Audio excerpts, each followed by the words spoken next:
Dios les bendiga. Vamos a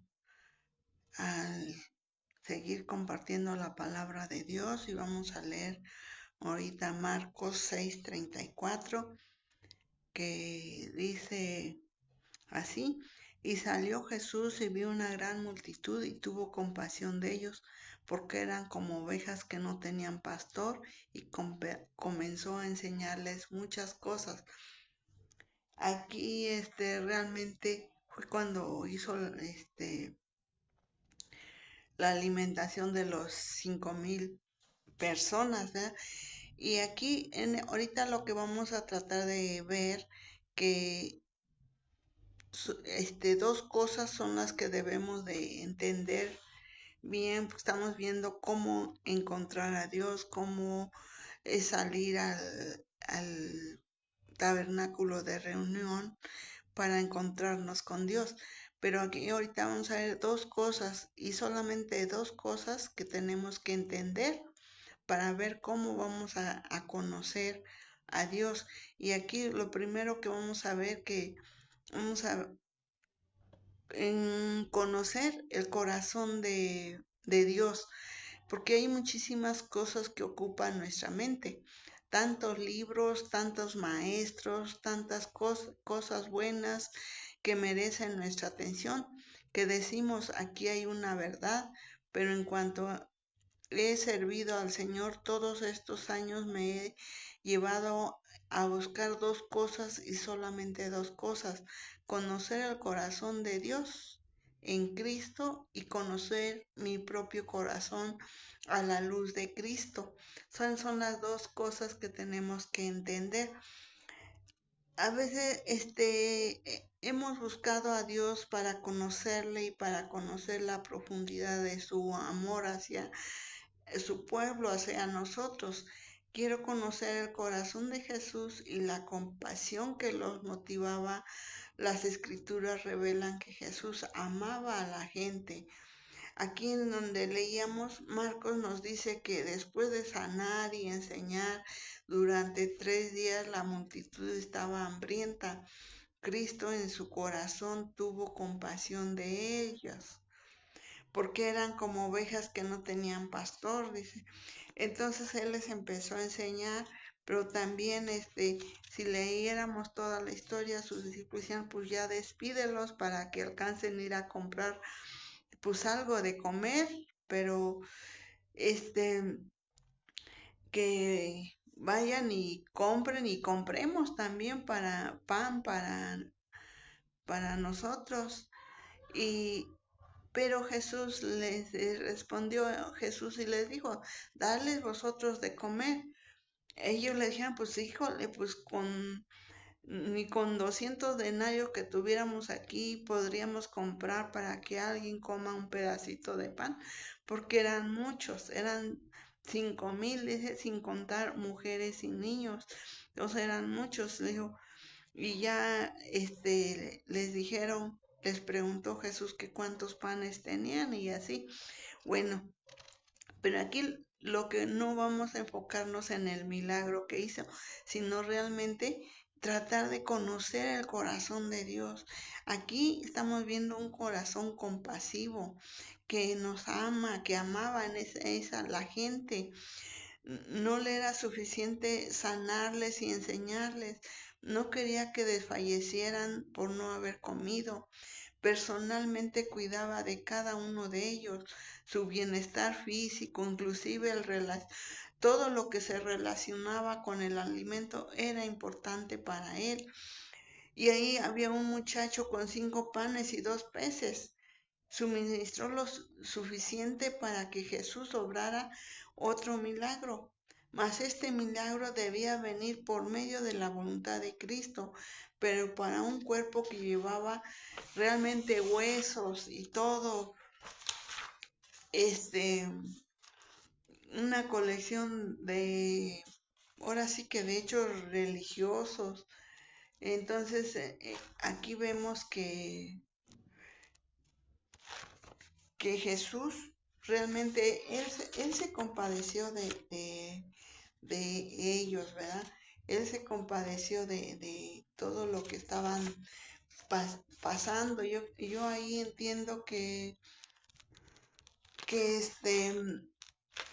más que nada, ellos también tenían hambre, porque ni siquiera ellos les habían, no les no habían podido descansar. Ellos realmente, estaban, cansados, y entonces es lo que él lo llevó a pensar, y él no se preocupó nada más a él que tenía hambre, porque recordemos que Jesús, a pesar de que era hijo de Dios, era Dios mismo. Cuando él anduvo aquí en la tierra padeció todo lo que nosotros estamos padeciendo, y él tuvo frío, tuvo hambre, y en esta ocasión él tenía hambre, estaba cansado. Entonces, aquí tomemos en cuenta que Jesús sacó a sus discípulos a descansar, pues les había dicho: venid vosotros aparte a un lugar desierto y descansad un poco, porque eran muchos los que iban y venían, de manera que ni aún tenían tiempo para comer.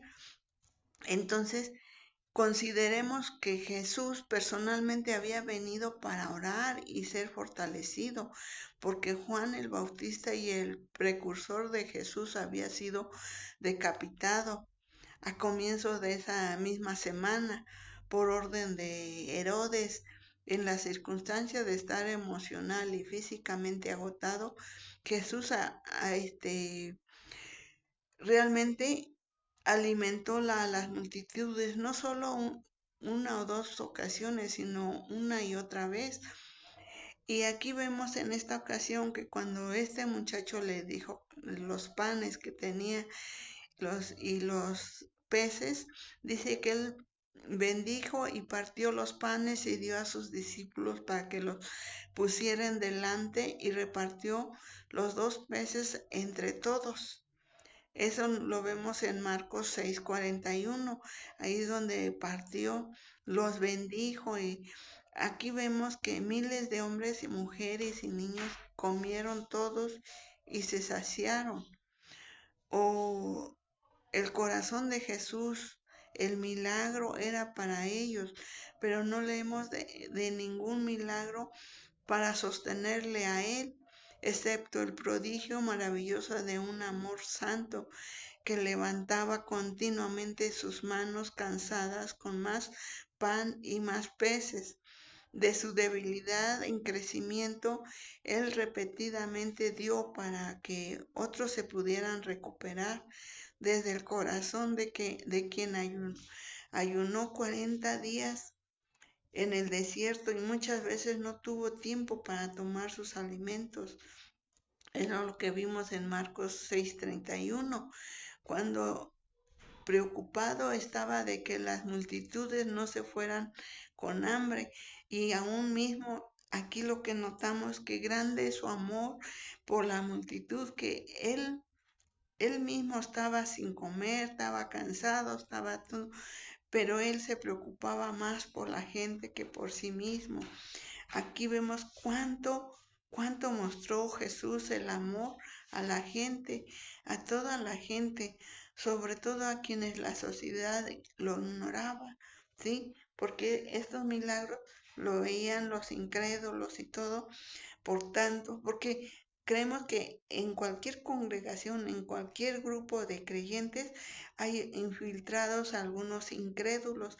Por tanto, debe saber con exactitud cuán lejos viajaba por los hombres. Él se iba para predicarles, para enseñar a los hombres. Pues esa es la misma distancia que él viajara de nuevo por medio de nosotros, por amor a nosotros. Pues esa es la misma distancia que él viajaba de nuevo. Y a veces preguntémonos, nosotros nos hemos preguntado alguna vez cómo ve Jesús a los pecadores, cómo ve a la enfermedad, cómo ve a la pobreza y el sufrimiento humano. Como nosotros como sus siervos les hoy somos inútiles a menos que sepa estas cosas. Si soy siervo del Señor, debo saberlas. Si en realidad quiero hacer su voluntad, debo conocer en verdad su corazón de Dios. Así pues, en todos mis estudios bíblicos que hemos analizado, que hemos meditado aquí en los tiempos de oración, no solo debemos de buscar el conocimiento, también buscamos con ese anhelo, con eh, esa importancia, con ese anhelo de conocer el corazón de Dios. Porque si nosotros conociéramos realmente el corazón de Dios, pues no pecaríamos, hermanos. No diríamos, pues cómo, si Él se despojó de todo por amor a nosotros. Y aún en este ejemplo vemos que Él se preocupaba por las multitudes. ¿Y Él ya había comido? Preguntémonos. No, simplemente Él se preocupa más por el bienestar de los demás. Y así cualquier siervo, ahorita vamos a verlo, ya vimos cómo debemos de conocer y debemos de anhelar cómo conocer el corazón de Dios. Es lo que tenemos que buscar en oración, en los estudios, en las meditaciones, en todo lo que al leer la escritura debemos de tratar de entender cómo es el corazón de Dios. Y cuando ya lo entendamos, ahora vamos a buscar este conocer nuestros propios corazones al propio, así que a nuestro propio corazón.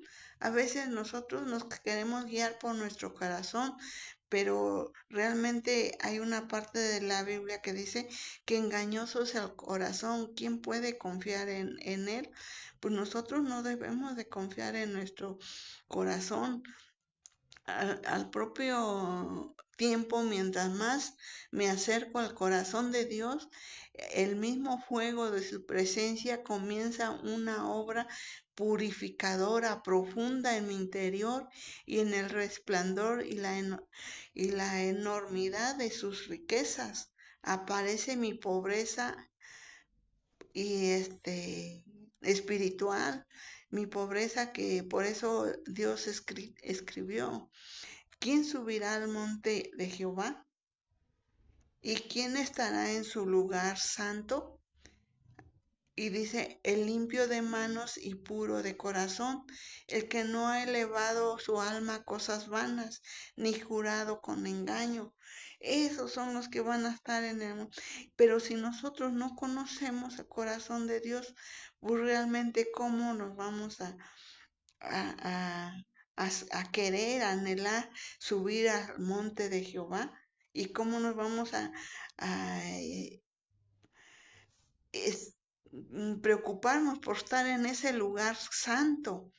Y pues realmente pues es que nosotros nos limpiemos, que nos purifiquemos, dice, porque dice que limpio de manos y puro de corazón. Entonces es lo que tenemos que buscar. Por eso debemos, ¿cómo vamos a purificar? ¿Cómo vamos a ver que nuestro corazón sea puro y sincero? No podemos siquiera encontrar el monte del Señor, y mucho menos subir a Él si hay engaño en nuestra alma. ¿Cómo se puede servir en el lugar santo de Dios si el corazón no es limpio? Solo quien tiene el corazón puro puede percibir y ver a Dios. Ir hacia Dios es entrar en el horno de la verdad, donde se le extrae la falsedad a nuestras almas. Para permanecer en el lugar santo, debemos morar en la honradez. Aun cuando a veces una mentira pueda parecer como una cosa muy sencilla, pero para nuestra salvación lleva mucho, tendría mucho que decir, aun cuando a veces una mentira pueda parecer como una salvación. Cada paso de acceso en el monte de Dios es dirigir nuestras almas hacia una mayor transparencia, a una visión más perfecta en los motivos de nuestros corazones, que nosotros sea más transparencia en nuestra vida, todo lo que hagamos, todo lo que hacemos. Y ese llamado, porque yo digo, a veces hemos sabido de alguien que está en pecado, que, que nos damos cuenta que alguien estuvo sirviendo al Señor en pecado, y es triste porque cuando nos damos cuenta, yo digo, ¿cómo es que pudo ocupar un lugar que para mí es santo? este, en un púlpito, eso es muy santo, y estando mal, digo, ¿cómo? Yo no entiendo ni alcanzo a percibir y a ver cómo puede entrar una persona que no esté bien delante de Dios, que no tenga un corazón limpio y puro. Entonces, todo eso nosotros podemos, tenemos que buscar esa transparencia, una visión más perfecta en nuestros corazones. Y este llamado de Dios hacia lo alto, debemos perseverar firmes, como ahí está en Filipenses 3:14. Sin embargo, en nuestro interior se oculta el alma, encogida en tinieblas y temores, viviendo en un mundo de medias verdades e ilusiones. Este es nuestro hombre interior, el alma que Dios busca salvar. La hemos visto, nuestra persona interna, a quien solo la verdad puede liberarlo. Si buscamos la santidad, pero la santidad verdadera nace aquí en el sitio más recóndito de nuestros corazones. Naturalmente la verdad lleva a la santidad. Y si nosotros, como decíamos, si ya conocimos el corazón de Dios y nos acercamos, entre más nos acercamos, Él es el que va a ir purificando nuestros corazones, el que nos van a ir dando esa santidad, esa verdad, porque si nosotros estamos en la verdad, es la que nos va llevando a la santidad. Y así, y es la verdad es la que nos va a liberar. Si buscamos la santidad, pero la santidad verdadera, realmente la verdad lleva a la santidad. Dios nos proporciona un celo por la verdad para que podamos permanecer en su lugar santo. ¿Sí? Es un celo que debemos de tener nosotros con las cosas de nuestro Dios. Hay una cierta cantidad de falsedad en cada uno de nosotros, una aceptación del engaño cuando parece correcto, pero el santo que lava la falsedad de su vida anímica, que estamos anémicos espiritualmente en el espíritu, de verdad, ¿cómo podrá subir y encontrará el lugar santo de Dios? Es muy insignificativo que el Espíritu Santo se le llame también el Espíritu de la verdad. Pero ¿qué es la verdad? En todo el mundo las gentes piensan que conocen la verdad, pero sus vidas carecen de santidad y de poder. La verdad es mucho más que, que, que una colección de hechos religiosos. Entonces es lo que tenemos que ver bien y estar bien seguros nosotros. Dice, si nosotros queremos nada más tener una colección, es conocer el corazón de Dios conforme se reveló en Cristo. Y y es conocernos nosotros mismos a la luz de la gracia del Señor Jesús. Sí, vimos que en Jesús tuvo esa compasión, tuvo ese amor, los amó tanto que, que Él se preocupó por ellos. Y nosotros, si realmente tenemos ya ese corazón limpio y misericordioso, nos vamos a preocupar por la gente. Como miembros de la raza humana estamos envueltos en ignorancia, apenas conocemos nuestro mundo y quizás mucho menos nos conocemos a nosotros mismos, sino que nos damos cuenta a medida que buscamos el corazón de Dios, también buscamos nuestra propia identidad, pues cuando venimos a Cristo en verdad, no le podemos encontrar sin que también nos descubramos a nosotros mismos porque estamos en Él. Pero en todo ese proceso, cuando ponemos los corazones delante de Él, con cierto sentido de temor, de amor, hay que repetir la oración del rey David que decía: examíname, oh Dios, y conoce mi corazón, pruébame y conoce mis pensamientos, y ve si hay en mí camino de perversidad, y guíame en el camino eterno. O sea que si estamos diciéndole que si nosotros estamos con un corazón que no es puro, que no hay, que nos guíe, que nos examine nuestros corazones, porque a lo mejor nosotros creemos que estamos bien, pero Él es el que escudriña los corazones y el que sabe todo lo que hay en nuestro corazón, si es bueno o malo, y pedirle que saque todo lo malo que hay en nuestro corazón y que deje lo bueno, lo que le agrada a Él.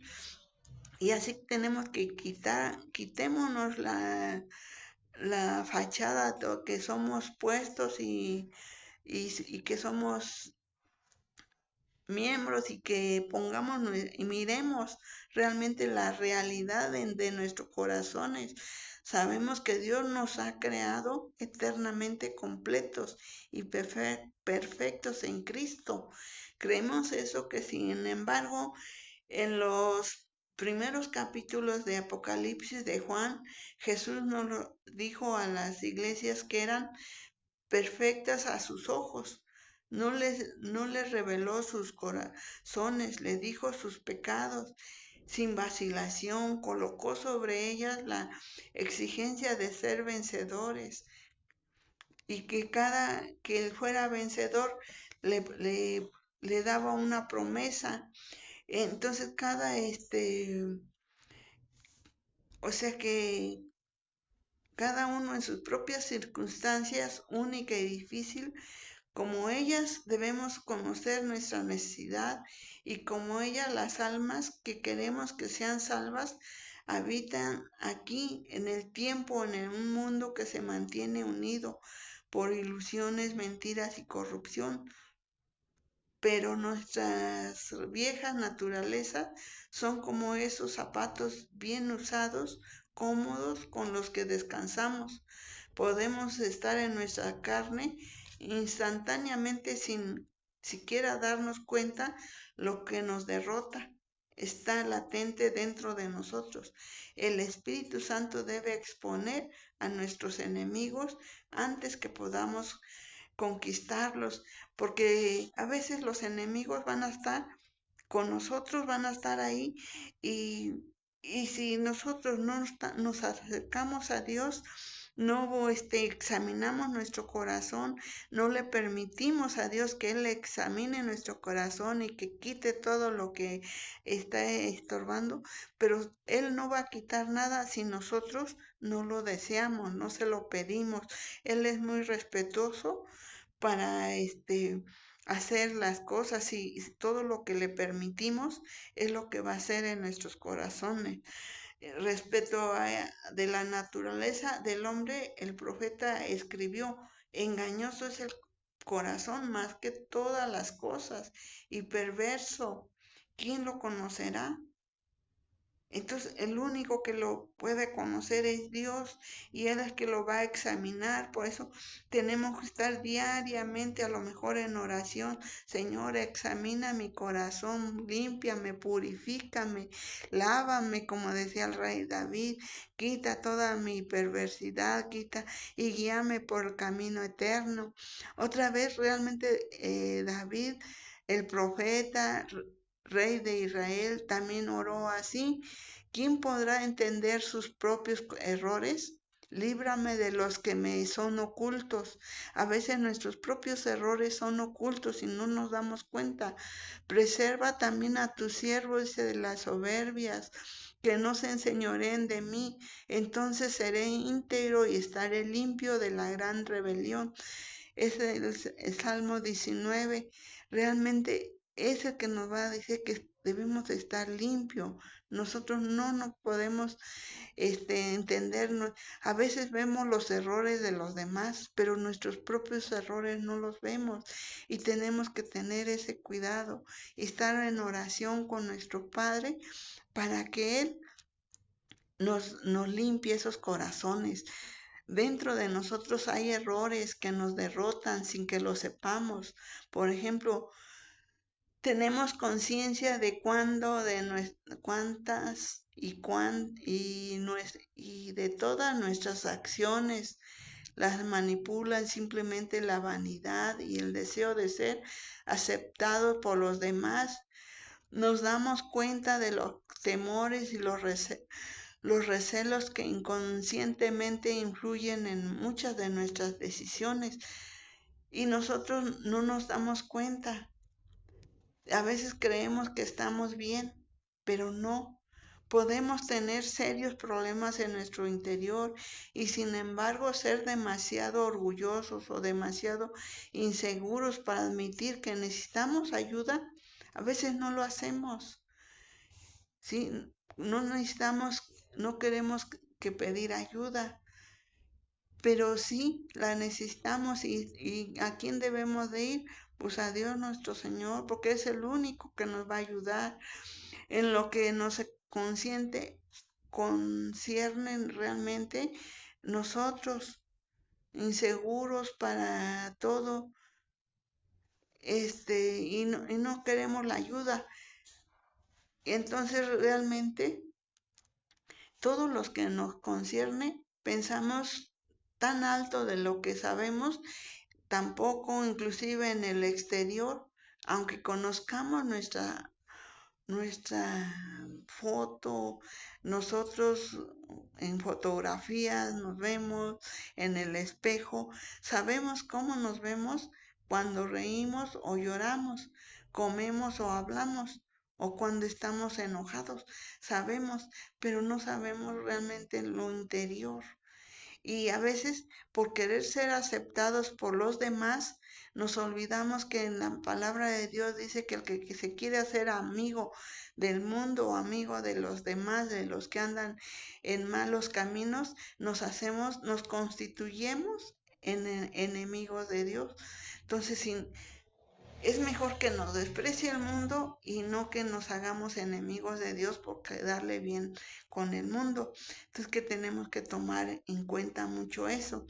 El hecho es que casi todos ignoramos cuál es nuestra apariencia exterior ante los demás y mucho menos sabemos de nosotros mismos y cómo somos interiormente delante de Dios. Eso solamente lo sabe. Nosotros sentimos a veces, pero a veces, como dice, nuestro corazón nos puede mentir, nos vamos a sentir bien siendo que estamos haciendo mal. Nuestro proceso de pensamiento caído automáticamente justifica nuestras acciones y racionaliza nuestras ideas sin el Espíritu Santo. Y nos dicen, no, pues así está bien. Recuerden que el enemigo anda como león rugiente. A ver, ¿a quién se descuida tantito?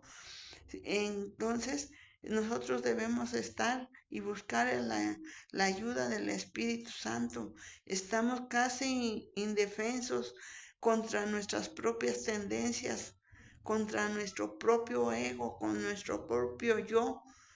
Y a veces nos autoengañamos. Y por consiguiente, si queremos ser santos, debemos renunciar a la falsedad, a la luz de la gracia de Dios, después de ser justificados por la fe y lavados en la sangre de nuestro Señor Jesucristo. No necesitamos ni pretendemos ser justos, solo necesitamos ser veraces y ser que podamos tener esa mansedumbre y que nos demos cuenta tener no caer en nuestro propio ego. Y realmente no existe ninguna condenación para la honestidad de nuestros corazones, ningún castigo. Únicamente debemos arrepentirnos de nuestras faltas para que sean perdonadas y limpiadas. Solo tenemos que amar y abrazar la verdad para ser libres de pecado y del autoengaño. Solo necesitamos conocer dos cosas, y apenas dos cosas: el corazón de Dios es en Cristo Jesús, y nuestro propio corazón a la luz de Cristo. Es lo que tenemos que nosotros conocer, porque no hay otras dos cosas que podamos. Si nosotros conocemos bien cómo es el corazón de Dios y cómo es nuestro corazón, nosotros vamos a poder ser guiados y vamos a pedir en oración día y noche, estar en comunión. Vamos a tratar de buscar esa comunión para que no haya ninguna maldad en nuestro corazón y que nosotros tengamos ese anhelo, la compasión que Cristo tuvo. Eso nos debe de motivar a que con Él vamos a estar seguros, con Él se va cualquier tristeza, sentimiento, sufrimiento, lo que tengamos, desdicha, todo lo que nos venga, Él nos puede ayudar. Si aquí vemos cómo los ayudó aquí, que del hambre, sus enfermedades, de todo eso, entonces es una característica de Dios que nosotros no la podemos tomar así en poco, porque Él nos las ha dado y Él nos pone ese ejemplo.